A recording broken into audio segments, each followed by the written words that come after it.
Welcome to the Behavioral View.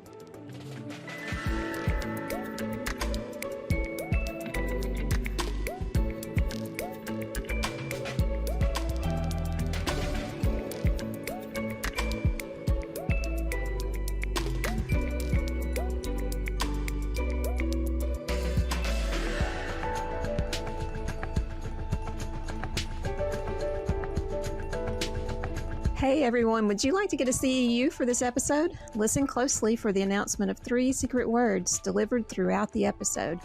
Take note of those words and we will tell you where to go to get your CEU when the show is over.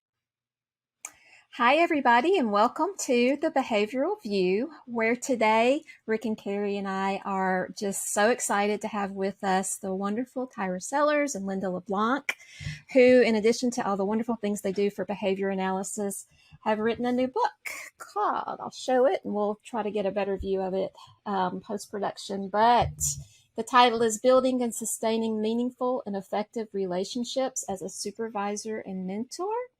So they have agreed to come and talk with us today about just that, how to be a wonderful and useful and amazing supervisor and mentor, right?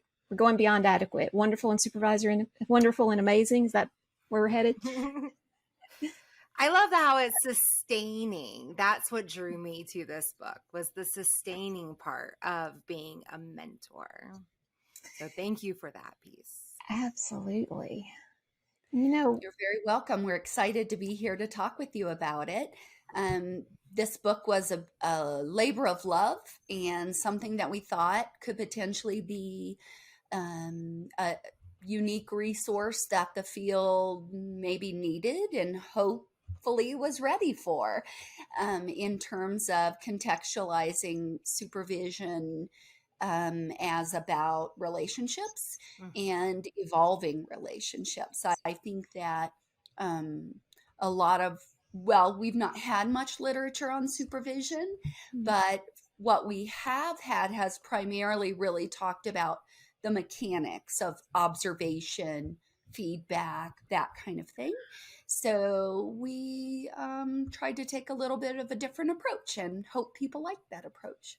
I love that angle because, I was thinking about it before we met today, that the people who I consider to have been mentors, and, full disclosure, I don't really feel like I ever had a supervisor.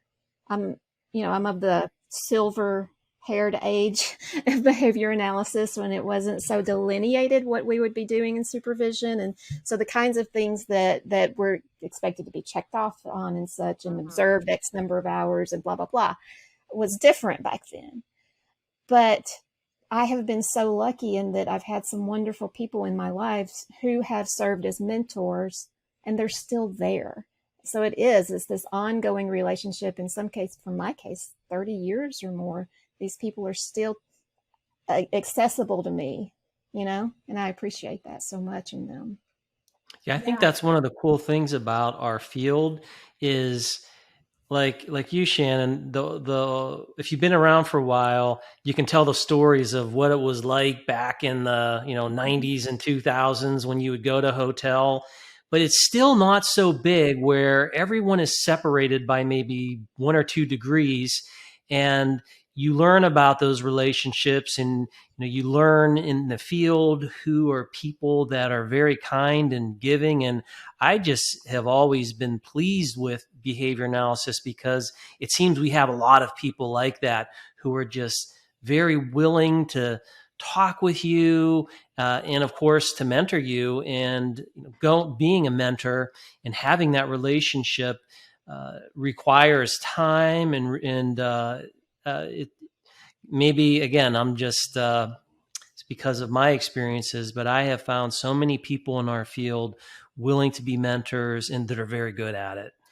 Well, we're using 2 different words here. And one thing that I loved about y'all's book is that you delineate between these 2 words, supervisors and mentors. And so for our listeners who have yet to flip through these wonderful pages that you guys have blessed us with, can you share with us the difference between supervisors and mentors?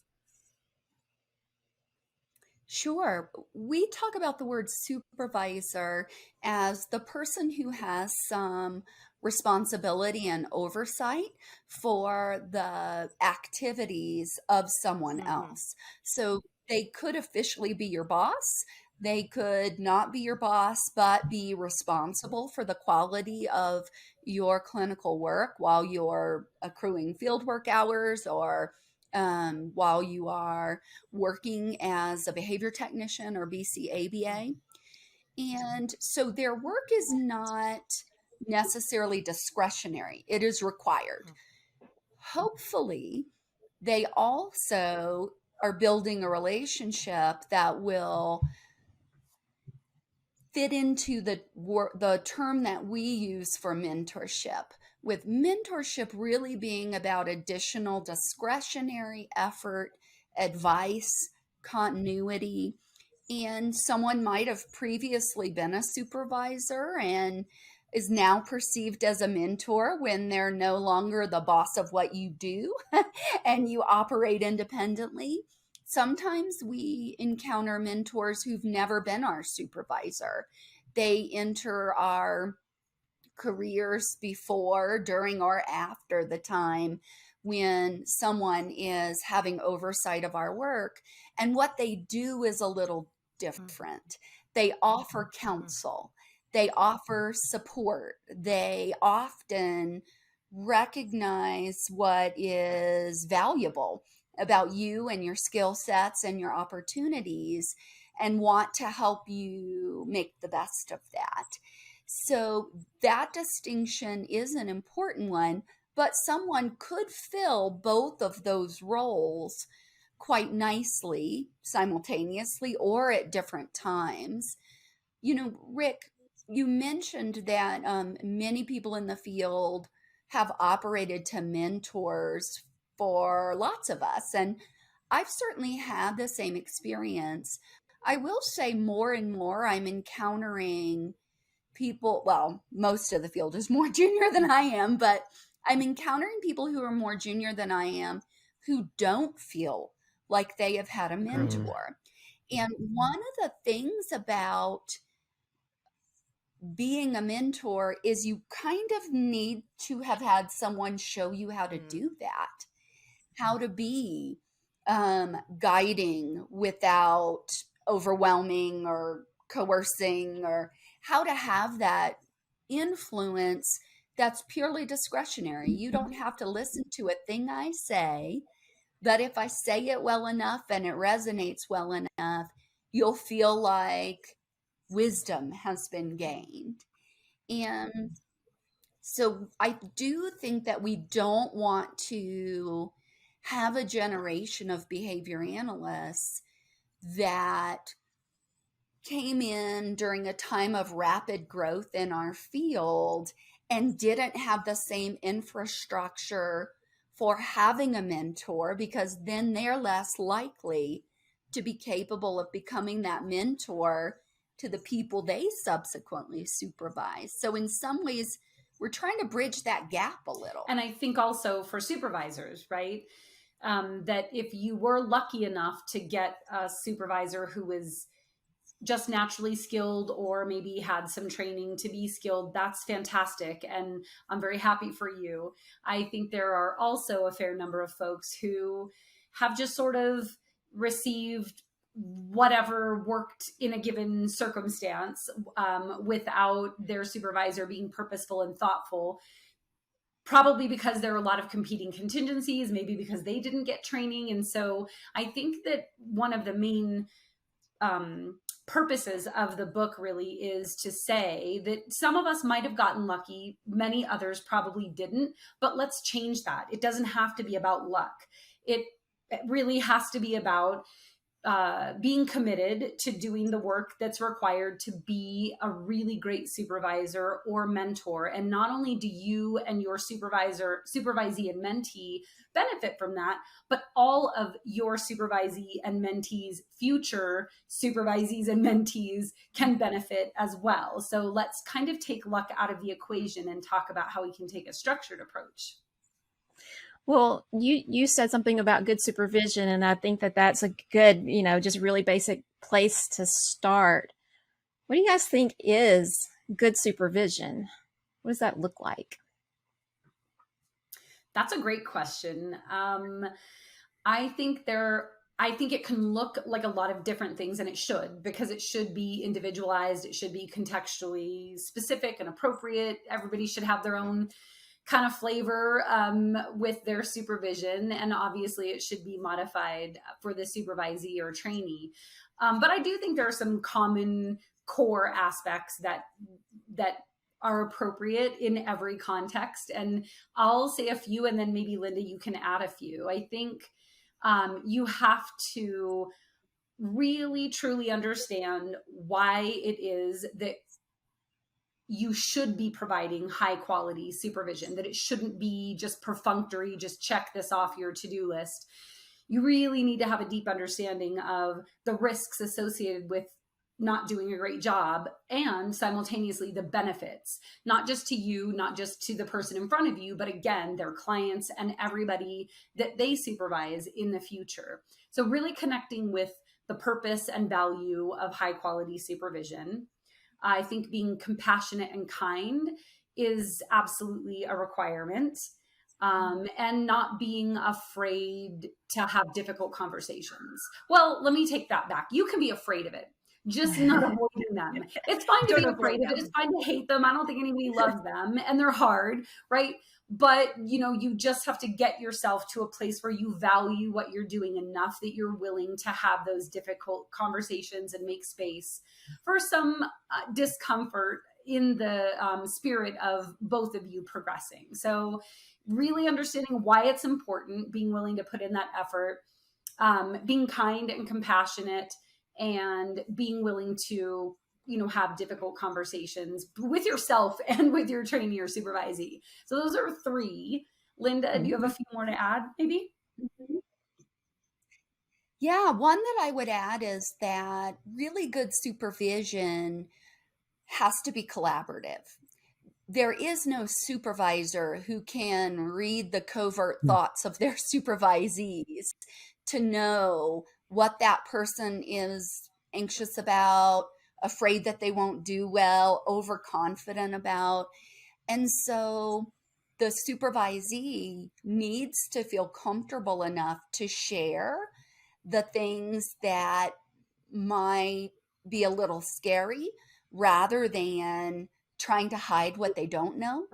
It's so that collaborative effort has to be set from the beginning, where both parties know the best is going to come of this if we talk openly about what you think you're good at, what you think you struggle with, where you want some help. And then I share back to you how that meshes with the way I see things and what other things I think are going to be important for you to learn. When it's not collaborative, or it's predicated on, I'm a good supervisor, I know what you need to know, and you're just going to learn it because I'm the supervisor and that's what we're doing here, things are likely to get missed. And I think a lot of what can get missed, or what the second thing I would put on my list, and that is supervision has to focus on some pivotal professional skills. That yes, you need to know the concepts and principles and procedures and what have you, but if you are overly stressed, disorganized, can't get along with people, and can't take a meaningful approach to solving problems, you're not going to be able to use those new skills and knowledge in a powerful way. And so part of what good supervision does is it creates and fosters an effective professional behavior analyst. And part of that is what some people say is, that's not my job. Well, it better be somebody's job, or as a field, we're gonna feel the ill effects. And I think that when we don't also focus on all of that. It's about being capable and effective as a professional. When we don't focus on that, we see people who struggle in their positions with their stress. We see people who get burned out pretty quickly or who don't succeed at a level you would expect given their knowledge and skill sets. So that's two that I would add, that it's collaborative and that it also focuses to the extent needed on those And I professional think another risk, repertoires. Linda, is that they may interact with consumers in a way that turns consumers off from behavior analysis, that maybe represents the profession in a way that doesn't feel good to consumers, and they may be less likely to want to pursue effective services. So I think there's an additional risk there. Yeah, you guys talk about these soft skills in your book, and I'm so thankful that you do, because it doesn't stop at the task list, right? Like Amen, our profession is so much more than that. And so, yeah, you can sit down and you can take the exam and you can be brilliant at all of those things, but Linda, like you said, if you can't then incorporate that into time management skills, into bedside manner, and then into ways in inspiring others, right? When you're then as a BCBA and recruiting RBTs on your case and inspiring them in how they're working with this client, and recruiting parents into wanting to then incorporate these practices at home and all that other kind, then you're not going to be effective. If you can't turn in a treatment plan on time, then you're not going to be effective. If you can't do all this stuff, it's just not going to work, right? And so then that compounds an already stressful job, that then is going to expedite the burnout. Like, you're going to be in this career for, you're eventually going to get burned out in 20 years anyways, but then that burnout's going to happen in 3 years if you can't incorporate all of this stuff, together. So, and unfortunately, we see that. Like, I see it all over social media. I hear it on podcasts that these really young behavior analysts are burning out within just less than 5 years of getting their certification. And it's breaking my heart. So yes, we need to do we need to see how we can incorporate all of these soft skills into our supervision, and not just say we're focusing on the task list. So I love that you guys took that approach in your book, and actually spend a good portion of that 3 whole chapters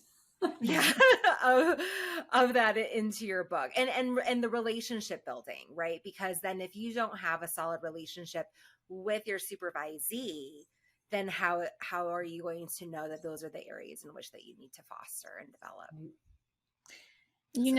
As you guys are talking, what's going into my mind, honestly, I feel a little bit of my own anxiety ramping up, and let me tell you why. First of all, because I know that we hear a lot about behavior analysts not having a lot of humility. I think a lot of us, though, are out there who go the opposite direction. Like, I always have imposter syndrome 100% of the time. And so when I ask about what does good supervision look like, for me, a lot of that question has to do with, we want to know that our skills are to a level that we have any business supervising anyway, just the technical side of it.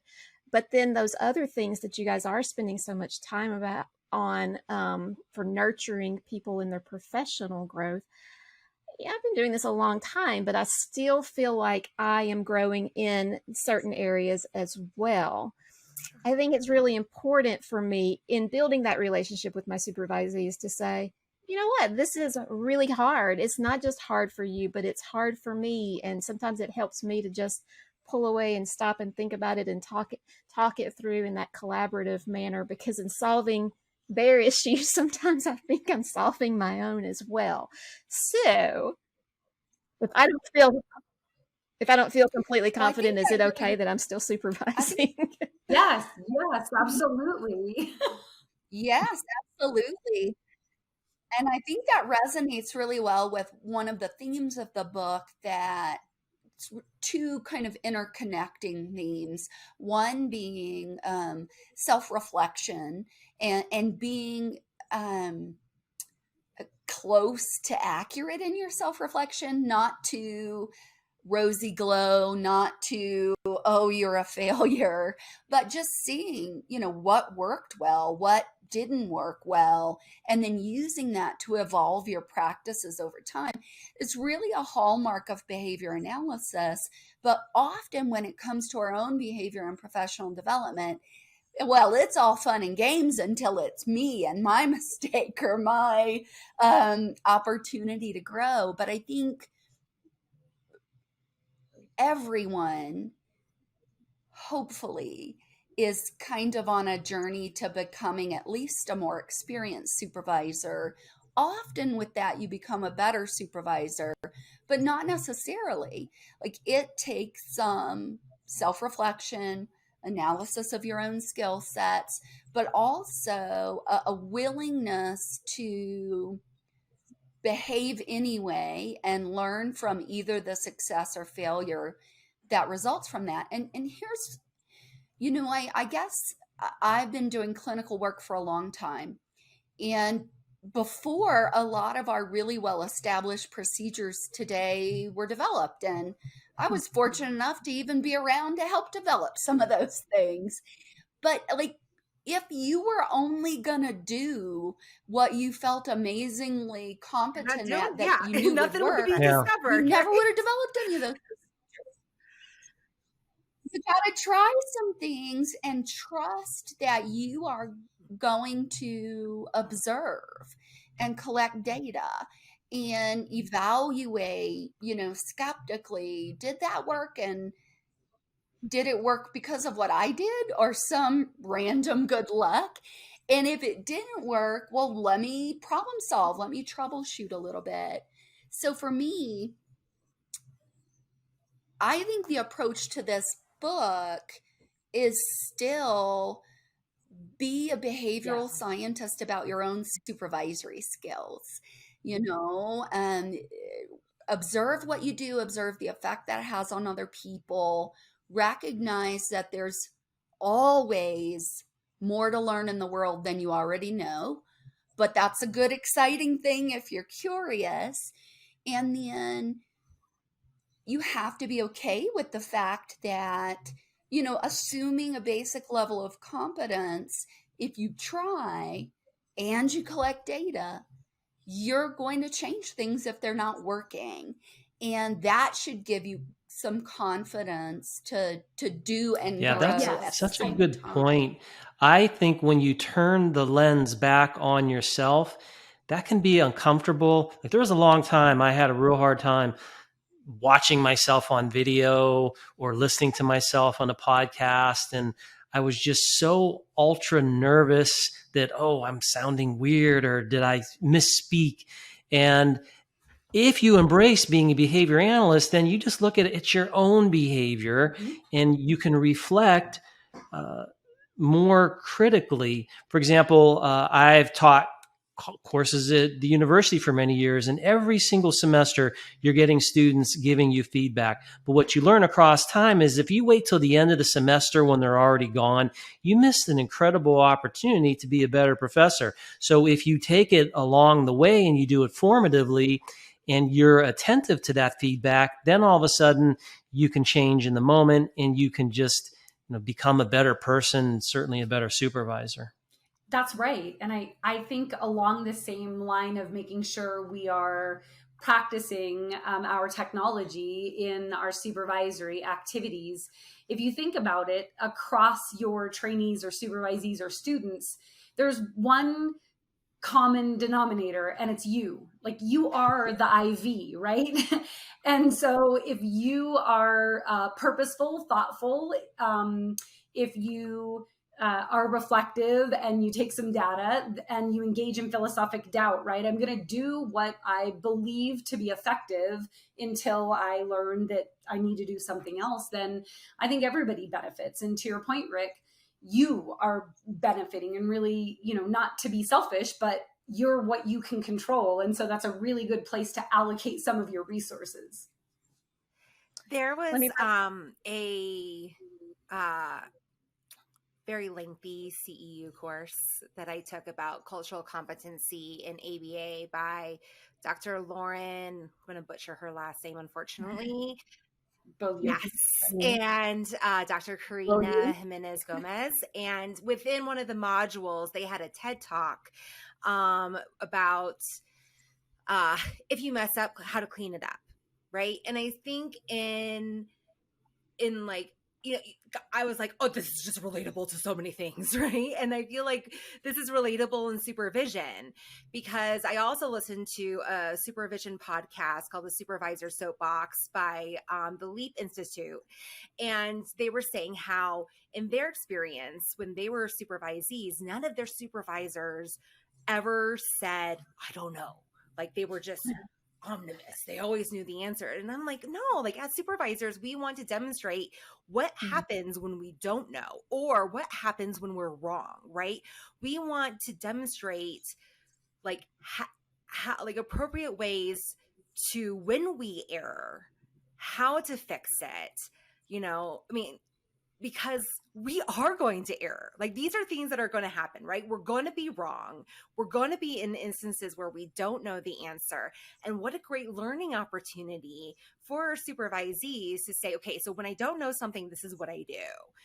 I own it. And then I go, and this is where I go to find the answer. I tap into my resources. I go online to these journals. These are good journals to look at. Or when I thought I was right and I was obviously wrong, this is how I clean up my mess, right? And I do it also publicly, so that way, people can see that I was wrong and know that if I, was publicly thought that I was right and I was wrong, that people don't think that my wrong answer was right. And that also that demonstrates some humility on my part and teaches others how to then correct themselves as well, especially if it harmed somebody when I was wrong. It was a great TED Talk. I don't remember. It was a professor at a prestigious university who gave that, and we can include it in our show notes because I think everyone should watch it. It was amazing. But I think that just modeling that for our supervisees is a blessing for them.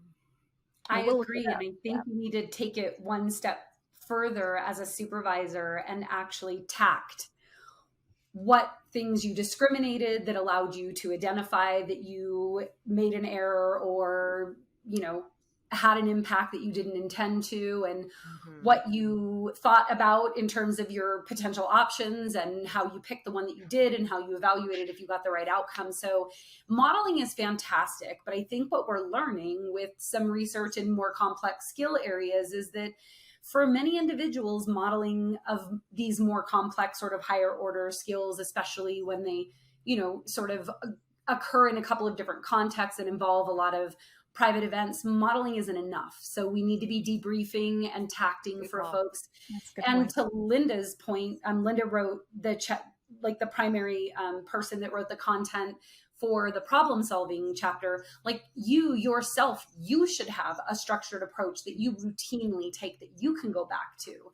So you're not just sort of responding in the moment or thinking, because I've been effective at problem solving in the past, I'm going to be great at this one. No, you probably need a couple of steps that you can go to just to double check. So I love your point and the call to modeling that, which we should. But I also think if you want to take that, to Flavor Town, you want to go ahead and tact kind of your processes as well. Yeah, debrief for sure. Yes. Yeah.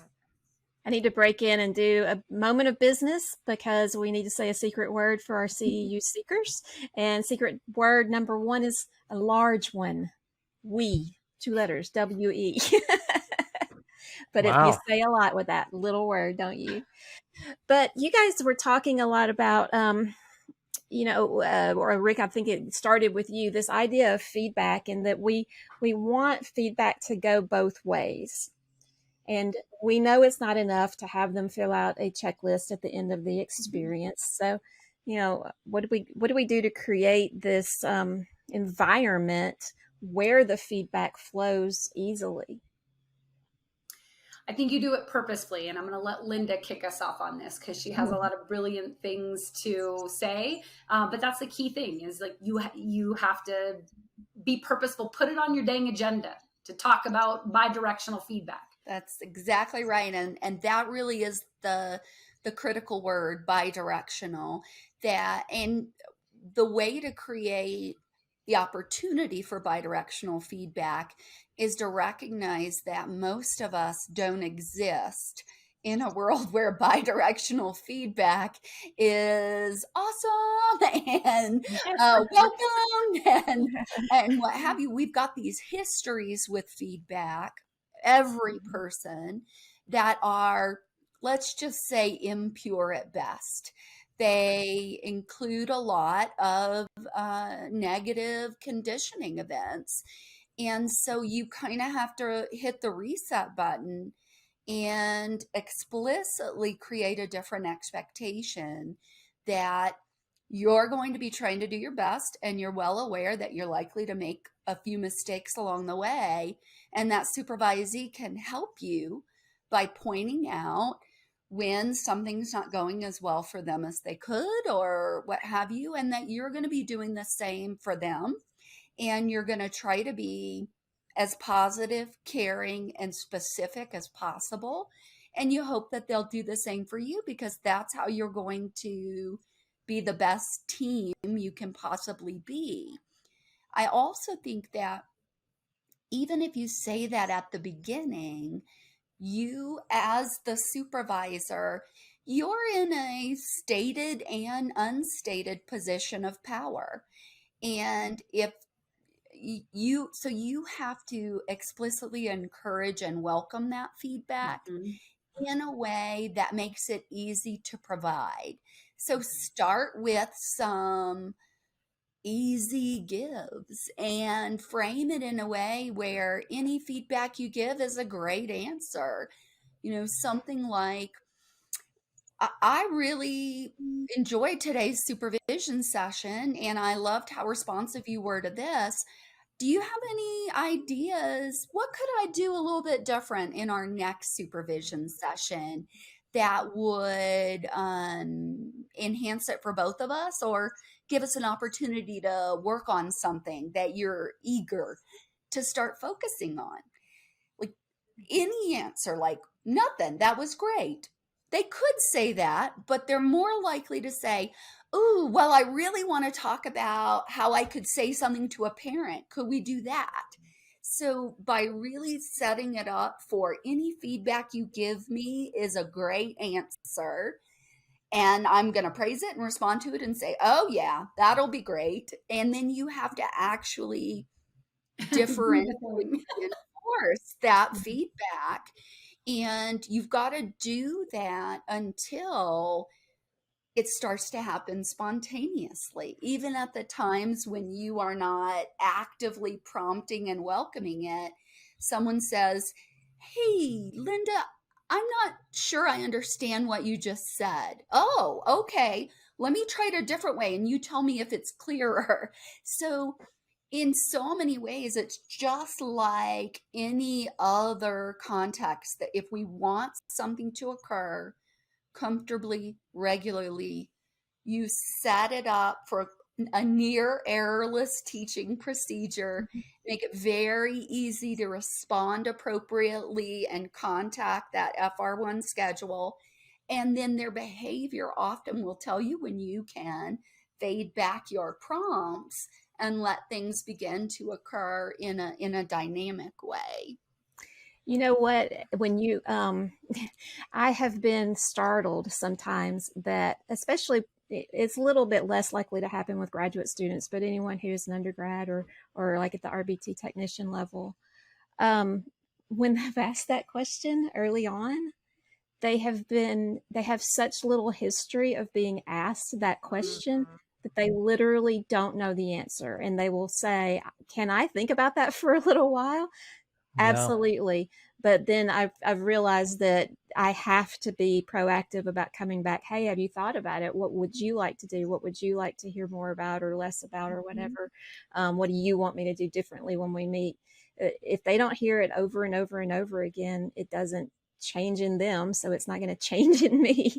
And you know, And you Shannon, you can increase the likelihood of those conversations by, before you're ever even to the point where you're asking for that feedback, just saying like, by the way, in the first couple of meetings, I'm going to be asking you to give me feedback. And that might make you feel really weird. It might make you feel uncomfortable. And I get it. That's totally normal. Let's talk a little bit about how you might like to give me feedback.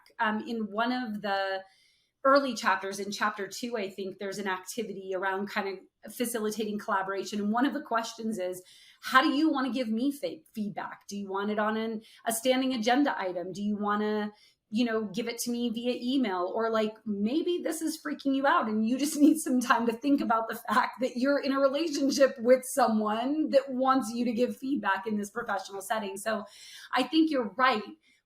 And I think we can increase the likelihood that both parties will be persistent if we even talk about the expectation just right out of the gate, right? And just acknowledge it's going to be weird, right? I can't make it not be weird, but what I can do is say I value it enough that I'm going to continue to introduce this weirdness until it's not weird anymore. I also think you can give opportunities for them to give feedback on things that aren't explicitly your supervision. Right. So let's say you're going in for a direct observation, they're trying out a program, they did well. And you tell them, that looked so good. You did this, and your pacing was great, and you were very engaging. I'm looking for some feedback on how I can make my programs easy to implement. Scale of 1 to 5. How's this one? You're doing it well. I just want to know, is there a way to make it easier for you? So there, you're not explicitly saying, please give me feedback on my supervisory process, but you are setting them up to view it as like, hey, help me be helpful to you in a context that might feel a little more regular and less jeopardy to them. Yeah, I love that. I think also one thing to make sure is that, so now you have them giving feedback. We want to make sure that it's authentic, and by making sure that, okay, so now I've have them give me feedback, I integrate that somehow. I follow up with that, because what I've seen in the past, they're like, oh, well, I don't like it when you do this, or I like to receive feedback in this way, something like that. But then the supervisor doesn't change their behavior based on the feedback that is given to them, right? And so then the supervisee then learns, well, they don't listen to what I say anyway. So then I stop giving the feedback. I think right? that's a critical point. And like what we often say is, once the feedback is given, not only do you praise it in the moment, but then you follow up, you do the thing, and then you let them know about it. So, you might say after 2 weeks, by the way, Carrie, last time or 2 times ago, you mentioned that it wasn't really helpful when I blah, blah, blah. I've been really trying to be mindful about not doing that and doing this instead. How am I doing? Am I hitting the mark? Are we good? And if not, let's chat about what I can do better. And then if you actually, a lot of times for me, not only do I implement that feedback for that supervisee, but it's usually really good information. I probably change my practices in general, and I'll also let folks know that. So I might then also say, by the way, Carrie, remember 6 weeks ago you said this and you helped me work on this thing. Well, I started doing this with my other supervisees and it's really beneficial. Thank you so much for helping me become a better supervisor. So you're absolutely right. Like you have to walk the walk too, right? When you're asking for that feedback, you then have to implement it, tell the person. It's not enough just to do it and expect that they notice. Like ask them, is this what you were looking for. Is this better? Is this more efficient, effective, whatever? So I Or think that's a great point. say like, I don't agree with you. I always have to be the bad guy. Sorry. Like that's unfortunately I've heard that often, be like, well, I'm the boss and I have to make hard decisions and life sucks. So like that's another unfortunate Yeah, thing well, that I've heard. or to change it and be sarcastic while you do so. So, Yeah. because you wanted it this way, I'm going to do it this way. Yeah, that's not Right. helpful. But, on the other side of that, one of my most beloved mentors ever, I remember walking into his office one day when I was still a graduate student, and he had always sort of just guided me gently. So whenever I needed feedback, he would say, hey, did you look at this? Do you want to look at it again? Think up some other ideas. And I walked in on him with someone else, and he was just going very explicitly, in a very firm tone, I might add, which I had never heard from him before. This needs to be done. And I must have had a horror-stricken look on my face, because after the other student left, he said, look, that's his preference. That's how he wants me to communicate with him. I know that you would cry if I did that with you. So I'm striking this balance between the two of you. So we have to individualize as well. I think that's so important. And it's, to recognize and help people feel comfortable conveying what they need, which doesn't always have to be with words. It's not like you explicitly told him, hey, I'll cry if you give me direct feedback, so please don't. He was able to read the room, right? And the room was you, your behavior, your demeanor, how you responded to little things. My guess is early on he may have made a more pointed comment and saw your face and immediately switched and said, like, well, I think it softened that, and observed the effects. And so I don't think that we want to constrain the feedback and the data to the words that we say each other. It certainly is that, but I think as a supervisor, if you are intentionally observing the responses of the person that you're interacting with, their behavior can shape your behavior. And then you just have to be careful that their behavior does not shape you into avoidance. So if you ever did need that more direct feedback in order to produce meaningful change, then you have to say, hey, I've got to be direct with you, and I want you to know I do it because I care. Ultimately, you've got to make sure that supervisee is kind of moving along that professional path, but it's all of their behavior that can be influencing and shaping your behavior as a supervisor to them.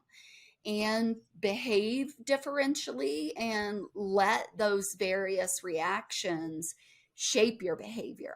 I do think virtually all of us have had an experience with a supervisor, coach, parent, whoever, where our behavior, our reactions were irrelevant to how they were going to do something. They were going to yell or tell you or point out every mistake. And no matter what your behavior is, they are going to persist in that pattern. And I would suggest they, by not attending to the data that are right in front of them, they limit themselves as a supervisor. I want to talk more about specific examples, but it's time for CEU word number 2, and that is power. So POWER, power. Oh, one of the things that I used to worry about when the BACB came out with all of the rules for documenting supervision and that sort of thing was that, Linda, I tend to do more of my decision making based on what you're talking about. How is the relationship going? Words that people write down or are willing to say when you ask, how is supervision, aren't as meaningful to me as watching those nonverbal things happen. And so then it was all these questions about, oh gosh, now I have to put a form in too, to evaluate my supervision. But I guess we don't have to go that far all the time, right? Maybe we can talk about that a little. No, I think that, I I have nothing to do with the BACB, but here's how I think about it. Um, at a bare minimum, at least have a form, particularly if your skills at gathering and responding to that other data are not as good as they could be. At least you'll have something over time, like the golden ring, right? That's what you want to go for, is that ability to respond, to observe and respond in the moment. I think you can collect data to some degree on those sorts of things, though, just in terms of like affect. Is the person, engaged, leaning forward? Are they asking questions, or are they more reserved than normal? Or are they, consistently a few minutes late? Or are they very argumentative? So when I need to, will sort of actually take some data on those things if I think that there's something that I need to work on with a trainee to enhance their professional development, right? Like, so Okay. I had a student who had a very stern countenance when they were talking about or listening to something that was really exciting for them. But as a listener of their facial expressions, it looked like they were angry. And so I kind of took some anecdotal data for a few meetings. And then I finally just said, are you angry with me? And they looked aghast and said, like, oh my gosh, no, are you kidding me? Like, I'm so into this conversation.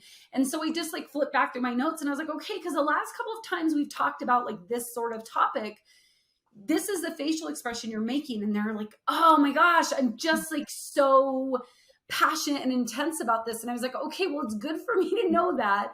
And that's fine. And you could work on trying to be a little bit observant and changing that, or you could tack to people that you're likely to have these kinds of conversations with ahead of time, that's going to be your facial expression. And you don't mean that you're angry or whatever. Like, you kind of have two paths. So I do take sort of soap notes or whatever, the kinds of things that behavior analysts that I would roll my eyes at when my lovely folks who are also, clinical psychologists like Linda would write maybe in their kind of session notes for that sort of work, like Tyra presented, whatever. But I think it is important to pay attention to those kinds of things. And those are important data points for some individuals. So one of the things I noticed in your book is, out of the 13 chapters, you have the word relationship in the chapter 6 times. And that's so important, because when I cut my teeth as an early behavior analyst, I learned under the Boys Town model. And it's all about building relationships with children and parents. And it just impacted me my entire career. And you all you do such a fine job of bringing that up and incorporating it throughout your whole book. And my question would be, what are some signs, or how would we know that, this relationship is not working out? Because I think sometimes, a lot of times when you're in these not a lot of times, when you're in these relationships, there's a power dynamic going on, especially if the person is your boss or someone like that. So I guess I'm thinking two parts. How do you know when things are going wrong, and what do you do about it?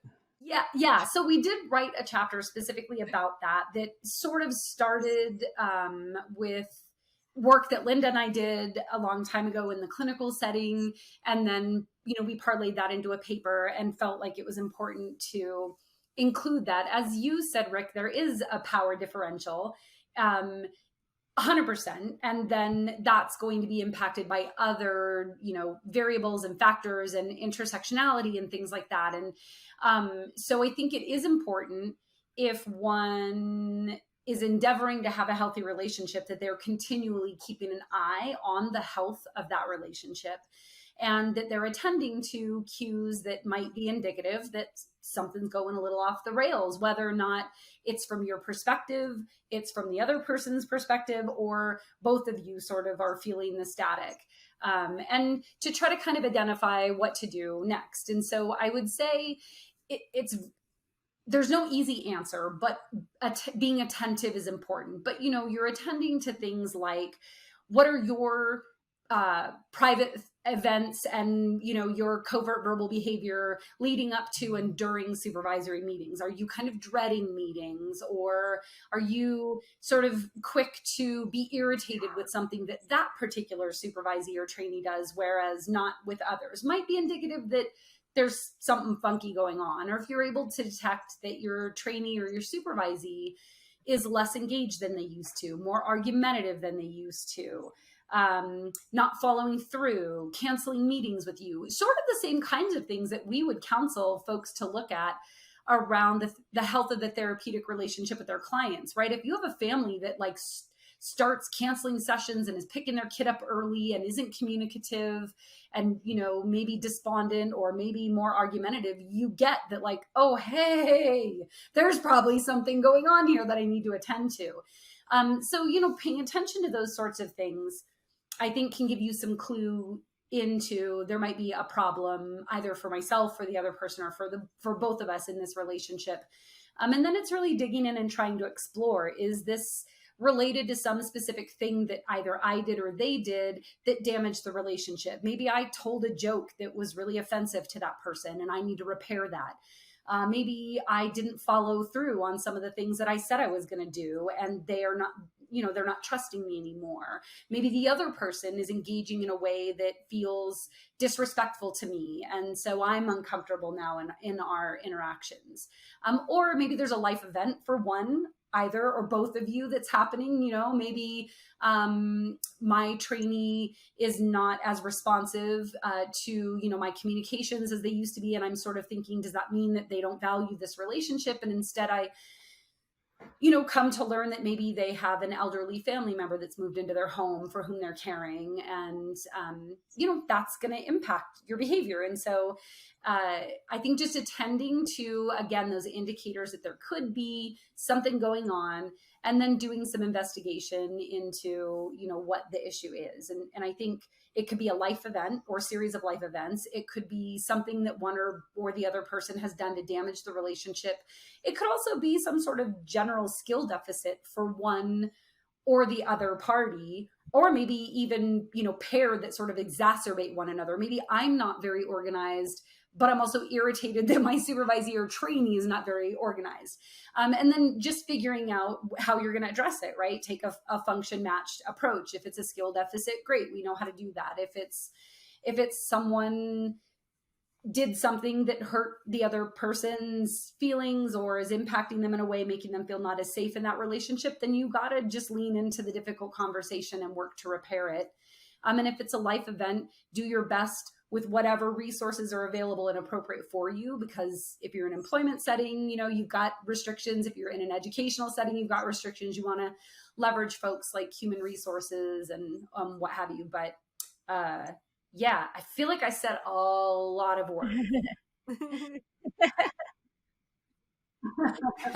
You did, and a lot of good words. And so I agree with what Tyra said. And I do think the reason we used the word relationship so much is because many of exactly the same behaviors that we'd let you know that you and your neighbor aren't getting along, you and your sibling, you and your friend, you and whoever, when you start to see and feel a lot of avoidance behavior and kind of negative autonomic responses, something's up.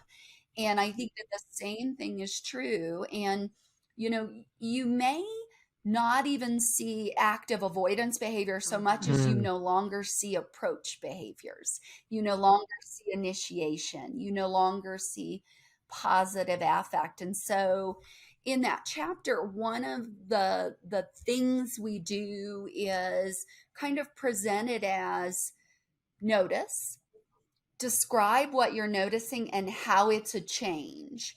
Have more aversive or avoidance behavior started to occur? Is there something that used to be there that isn't? And those kinds of changes in the way you feel, changes in their behavior, suggests something is up. And then you need to ask, is this a change from how it was previously? Is there a likelihood or some suggestion that it could be tied to my response? When did it occur? Timeline it.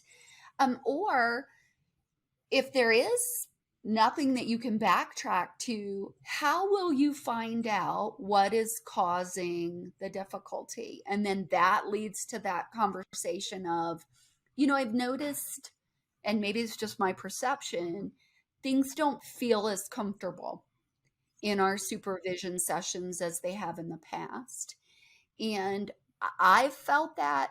If you're feeling that, I want to make that better.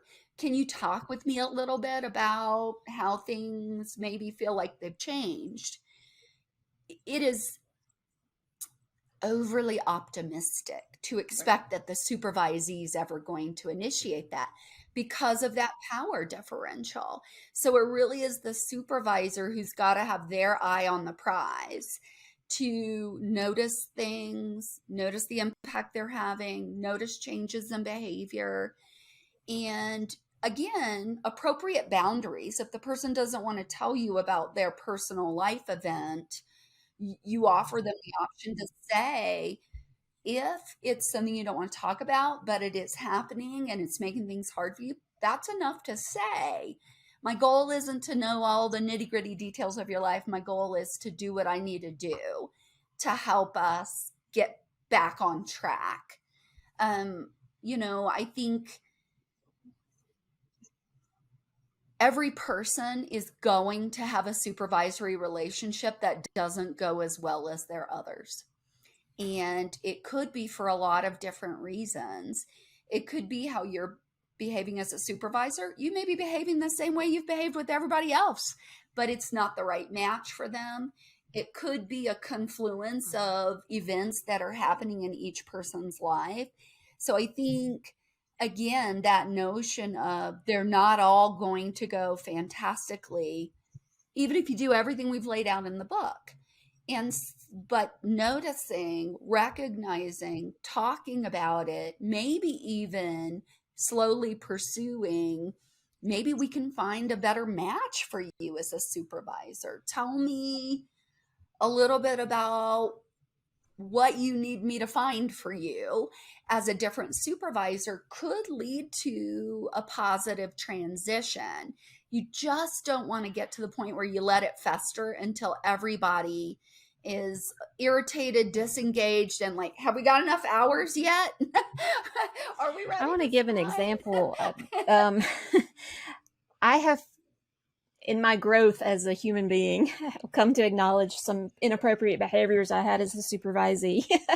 One of which showed up in a supervisee that I had later, and it kind of helps me to work through that. And I know you guys talk about pulling on your own history when shaping your own supervisory behavior. But all right, so here's my example. As a supervisee, I got crosswise with a supervisor because of being extraordinarily tardy in filling out a form.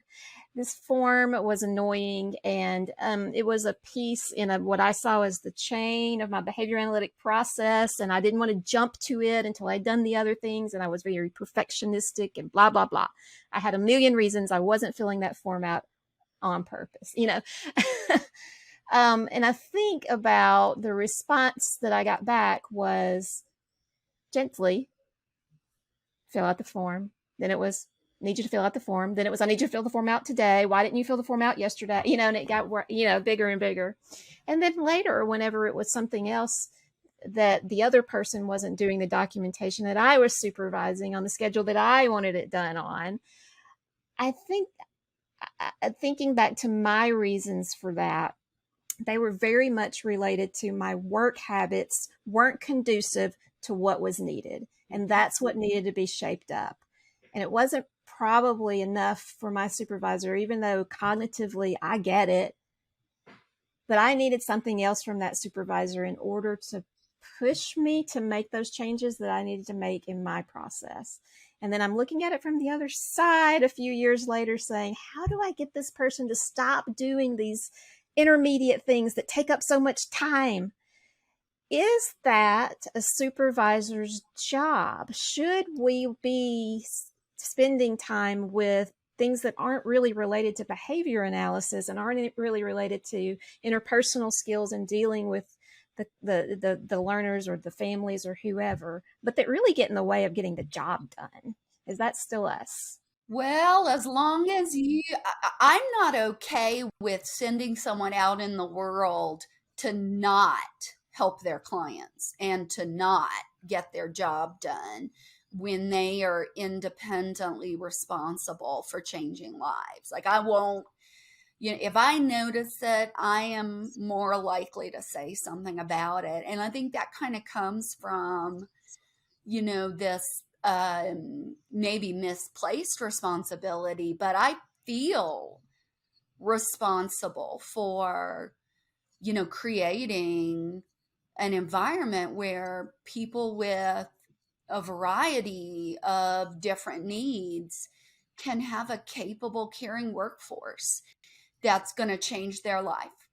And there aren't enough of us. We have to make more. And I don't want to make a broken one that's not actually, that might have clients and then not do it. So I would strongly advocate for being able to helping your supervisee recognize there is a barrier to your effective performance right now, and you should try to figure out what it is. I think is giving them the gift of being able to improve their own performance more quickly, and, hindsight's 2020, but if your supervisor then had said, I see that you are a really capable, bright person who can't get this form done, and I wonder if you can tell me, what is it that's being a barrier to writing the words on the So page? many jobs are in ABA agencies working with children and submitting forms to insurance companies. Like, if you don't fill out that form correctly, guess who doesn't get services? Guess who doesn't get funding? You know what I mean? Yeah. And like, even when I moonlight as a professor, I'm even saying like, okay, there are instructions on this page. And the number one thing of being a behavior analyst is following directions. If you give all directions on this, Lord help you, Yeah. Well, I also think, though, sort of like wrapping Linda's description back into what Shannon said, I do think that is focusing on behavior analysis. I do think that one of our jobs as supervisors is to help generalize our science and the application of our technology away from just client-specific application to yourself, application to cognitively intact adult learners, to caregivers. And so I think saying something like, well, your behavior is a function of its environment, its consequences. Let's take a structured approach at identifying the barriers. And if you aren't skilled at doing that, that's okay, because way smarter people than me have created tools to help us do that. So you can grab the PDCHS, the Performance Diagnostic Checklist for Human Services, for example, which basically is an FBA, like a descriptive, informant-based FBA with a little bit of observation in there that you can do on persistent performance issues for yourself or for staff, that really look at kind of targeting. Is this a training issue? Is this a motivation or consequence issue? Is this a, you don't have the optimal materials? And so I don't accept when I hear back from supervisors, that's not my job. Like, if that's not your job, then I would like to politely recommend that you consider a different field, because it is your job. If you want to facilitate your supervisees to become the most effective behavior analysts that they can, they need to know how to apply our science and technology to every aspect of what they do, not just 5-year-olds with autism. Like, that's not the breadth of our science. So I think it is taking behavior analytic content and approach to what you're working on in supervision to address organization, time management, interpersonal skills, and all of those things. So, and, you know, maybe it's things like you don't have enough salient cues in the environment to, you know, evoke the behavior that you need to evoke under the right conditions. And so you can use our jargon talking about these things to highlight the fact that, like, we're still talking about behavior analysis here, even though we're focusing on you.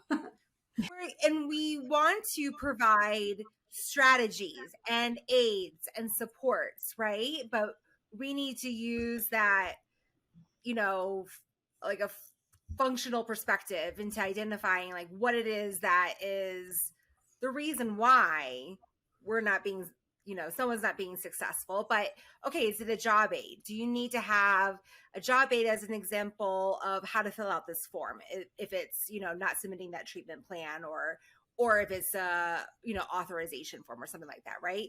Do you need to have those, you know, like reminders on your calendar on when to alert you when it's due? I remember reading in your book that saying like, Linda likes to set a reminder for it to be done a week before it's due, so that way you can troubleshoot if anything needs to be done, right? And so like we all use assistance, you know, at our learning center. We have job aids for so many things and examples on like, this is a good one and this is what needs to be in this section for it to be complete. And, you know, we use the 6 boxes approach on how to do all of these things to help support and aid people. But also like you yourself need to figure out, if I have these things, then why am I not being successful? So that was a really good Well, you know, Tyra. to fast forward to the solution from my own perspective, the answer was really that I had too many balls in the air. So I had too many things I was committed to, and that was just an annoyance. That one thing. One more The thing fix was, and I think that in behavior analysis, a lot of times the things that go wrong in supervision are because the supervisor is trying to do too many things, right? We hear that a good bit. So I guess the next thought that's in my mind is, what are the conditions that we can create for ourselves?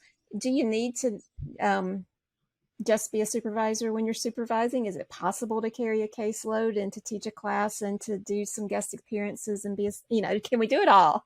Certainly been a case study in how many different things can you do a lot of and still not crack, but it's not a particularly enjoyable case study. So I will say this,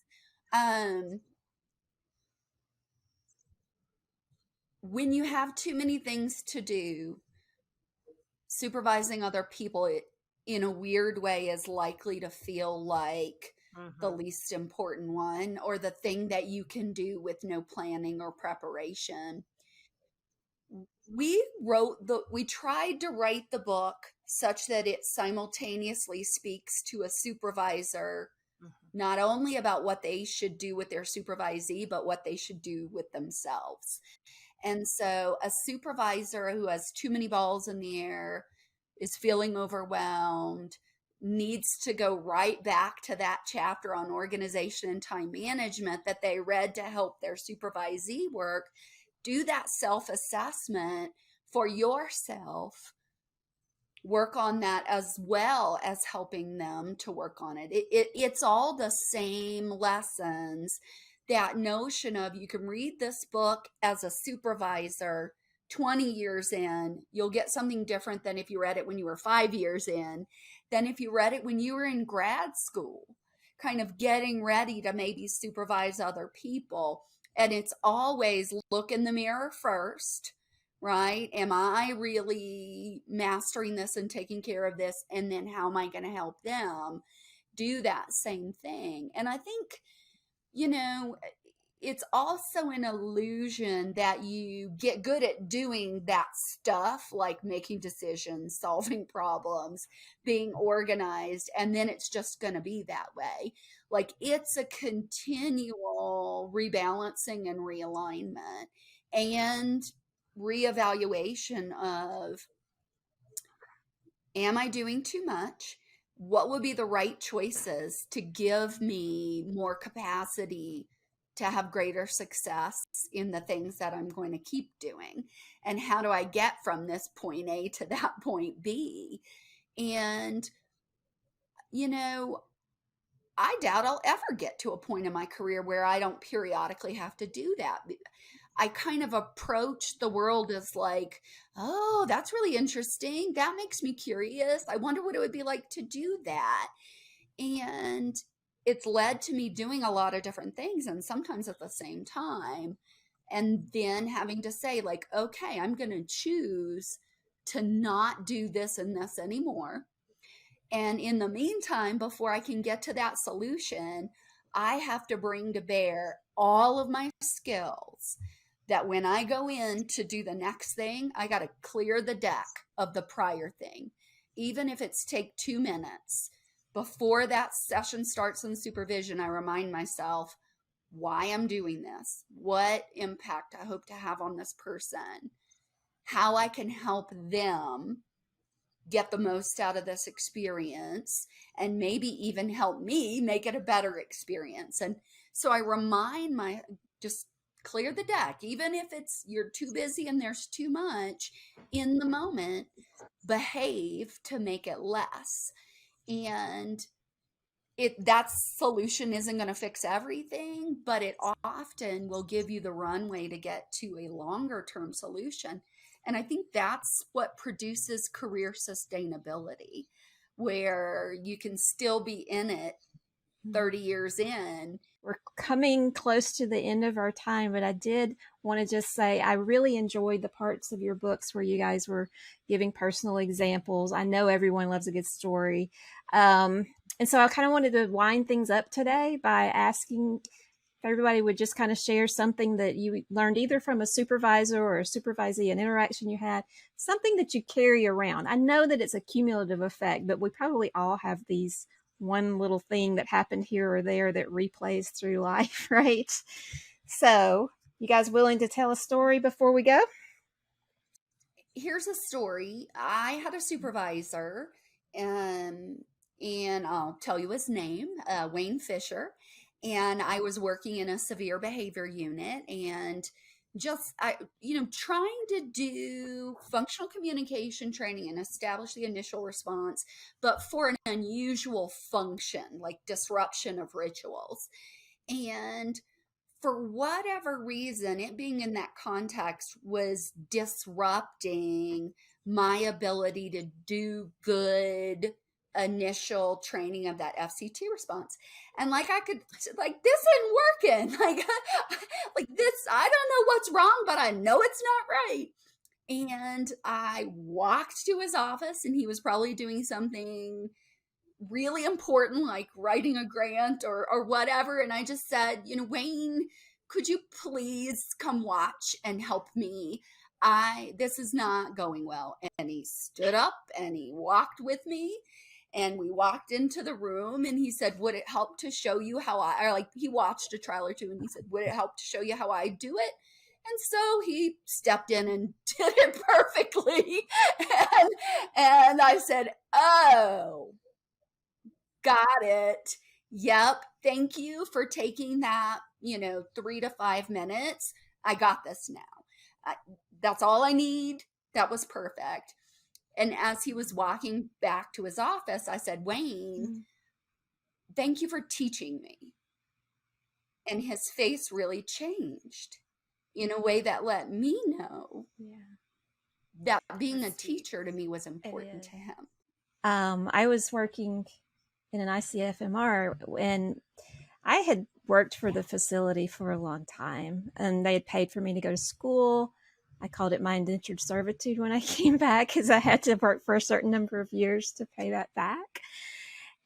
But always I had worked with people who were living in the community, people who had advanced verbal skills, that sort of thing. And when I came back, they put me in a on-campus program with 16, caseload of 16, all adults, mostly all adults.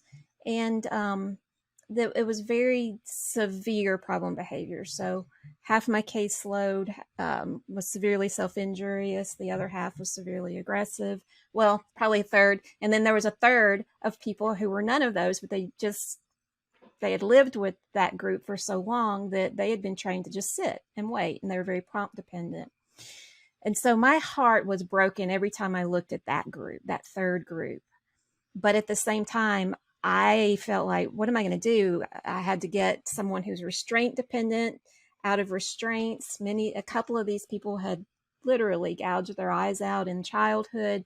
It was a big deal. And so I was so overwhelmed and so distressed, and every day going home thinking about everything that I could not get done. And I was in tears every day, literally in tears. So the supervisor that I had just pulled me in and she said, you cannot fix everyone's life every day. You just can't. And if you're going to get through this, you have to focus on one or two things at a time, where every day you go in and you have this goal and you're going to do this, and you're going to monitor your progress based on these two people that you're working with. And so that's what we did. And I set one goal to get somebody completely out of restraints, and another goal to get somebody completely moved, transition to a school setting. And it took a long time, and we were successful. And I still every day managed to have some energy left to give other people some attention. I found it. But until I could find that I was making a success inroad somewhere, I couldn't do anything for anyone. And I have given that same advice over and over and over again to you can't cure chaos. You just have to pick some pieces within chaos where you feel like you can make a difference. And I think that's helped a lot with burnout. That's lovely. Yeah. Next up. All right, Tyra, you go. Okay. Well, my story is about how an experience with someone that I was supervising, line tech, sort of shaped some of my behavior pretty significantly forever, which is great. So I was responsible for managing the programming for a client, and I had written a new program, and it was sort of, this individual had some unique learning needs. So it wasn't a run-of-the-mill program that folks were, super familiar with. It wasn't just like a standard discrimination program or something like that. But I wrote this program and I labored over it, and I thought it was awesome. And, I had all the materials to go with it. I had the data sheet, I've got prompting procedures and error correction, everything's in there. Train everybody up in our meeting, give it to the staff to implement. And then notice that it's not going very well. Like, there's not, within the first, week or so, data don't look great.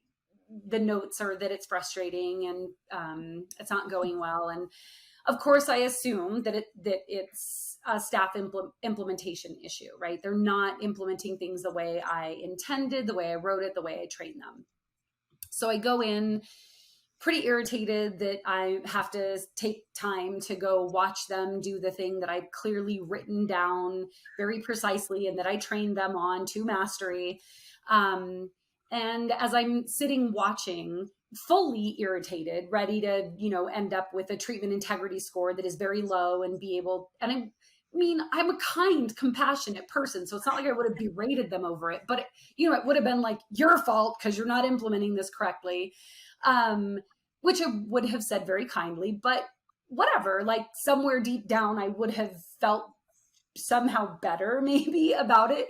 But as I'm scoring the treatment integrity sheet, I'm realizing, like, you came in leading with your ego, assuming that they were not implementing what you had written, and you were going to be able to say, like, this is because you're not doing what I said, but they were implementing everything perfectly. It was because I wrote a beautiful program that really was not going to have the outcome that I had intended because I never tested it out.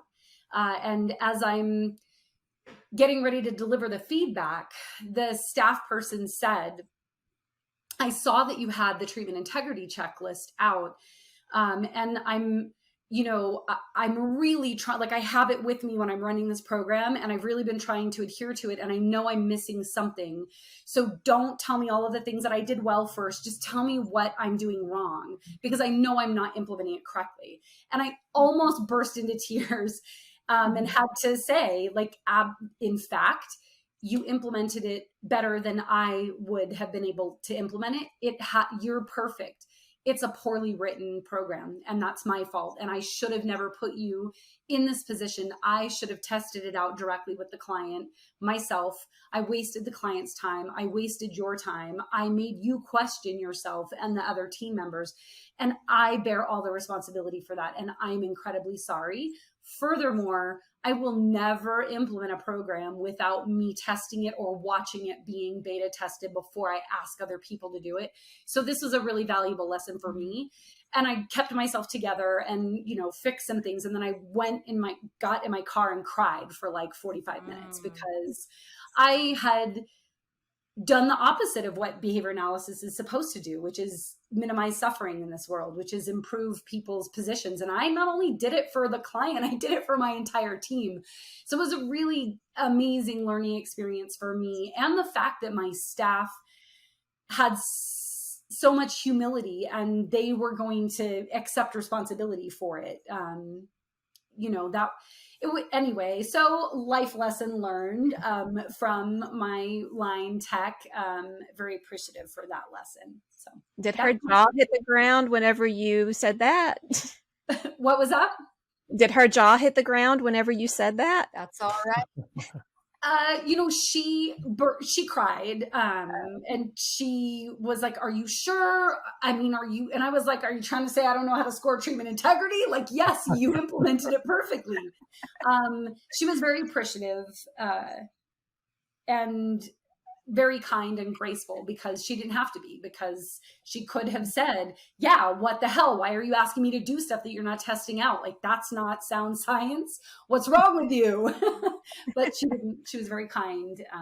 And again, I'm forever grateful. I'm happy to share my mentor story.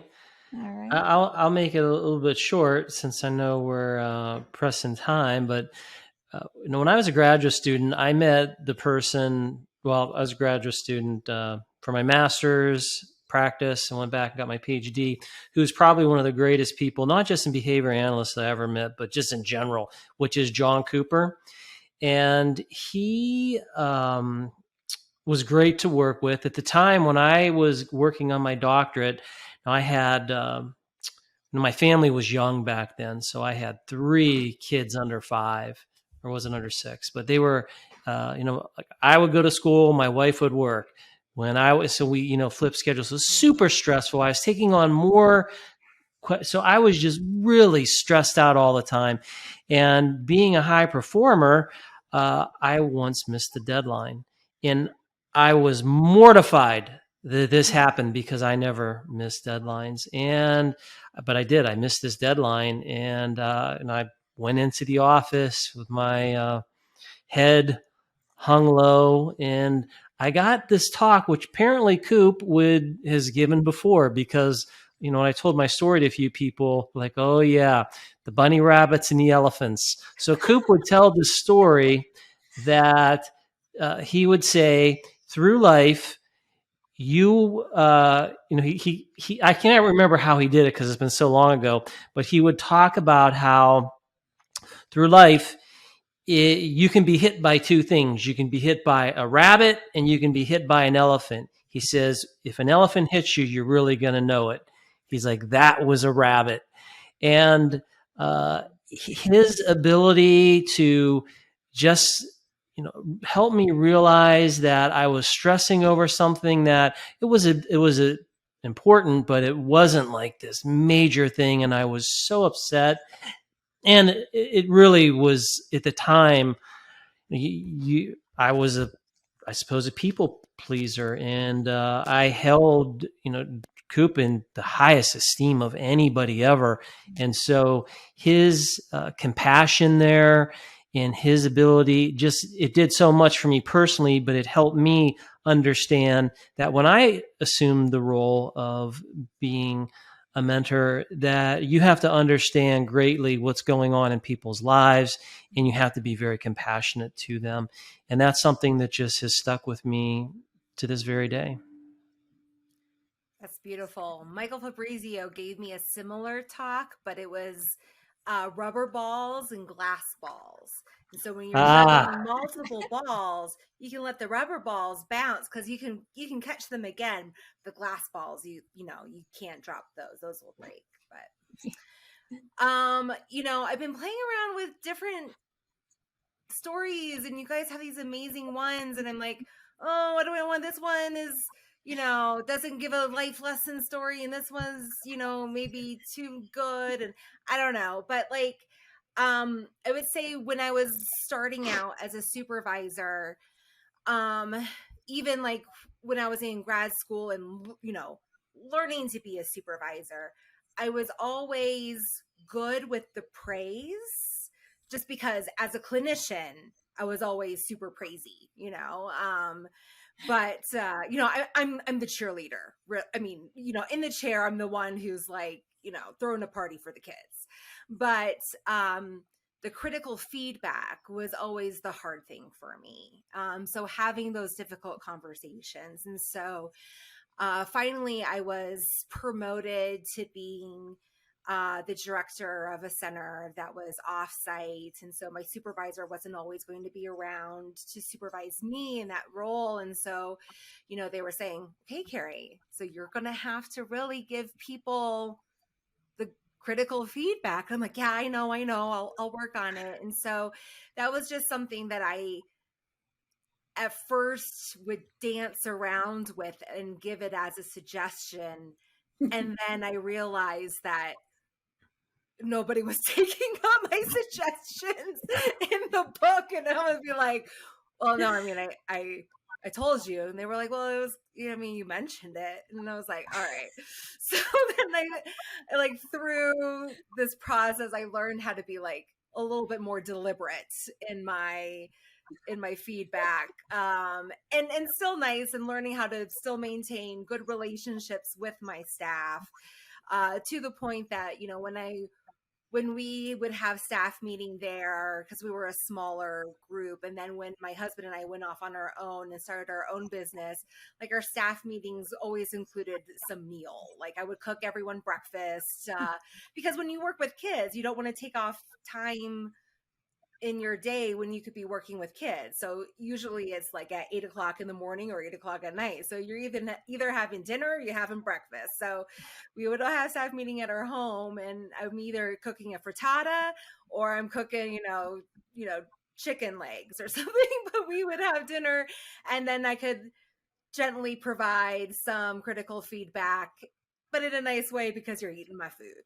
So I could do just, my little Southern charm of, okay, I'm going to tell you how we can improve, but you're going to hear it with a plate of food, and you're going to have a full belly. So I swear I'm not making this up. But the third secret word is peanut butter, and it was before this conversation.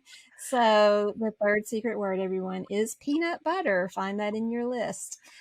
So Linda, Tyra, I just want to thank you guys so much for joining us today. This has been such an enlightening conversation. It's food for the soul, so to speak. Thanks for watching this episode of The Behavioral View. To get your CEU, follow the link in the instructions below. You can then go to the attendance verification quiz, where you'll enter in the secret words and pay the CEU fee to generate your certificate. You've already done the work, you may as well get the credit.